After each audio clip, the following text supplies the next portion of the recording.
আপনার নিজের সম্পর্কে যদি আল্লাহ প্রশ্ন করে, নিজের পরিবার সংক্রান্ত যদি প্রশ্ন করে, জবাবটা আসবেটা কি? সন্তান এটা হলো ফিতনা, পরীক্ষা। সম্পদ এগুলো হলো পরীক্ষা। আল্লাহ রাব্বুল আলামিন সূরা মুনাফিকুন 9 নম্বর আয়াত উল্লেখ করে বলে, ইয়া আইয়ুহাল্লাযীনা আমানু লা তুলহিকুম আমওয়ালুকুম ওয়ালা আওলাদুকুম আন যিকরিল্লাহ ওয়া মান ইয়াফআল যালিকা ফাউলাইকা হুমুল খাসিরুন।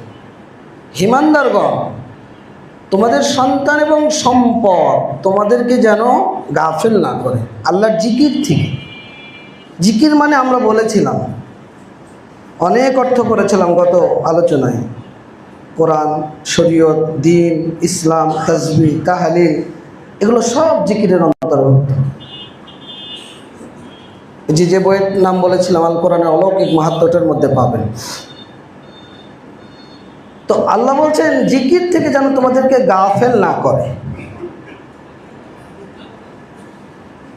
যে ব্যক্তি এটা করবে, ওয়া ইয়াফআল যালিকা ফাউলাইকা হুমুল খাসিরুন, ওই ব্যক্তি ক্ষতিগ্রস্তশীলদের দলভুক্ত।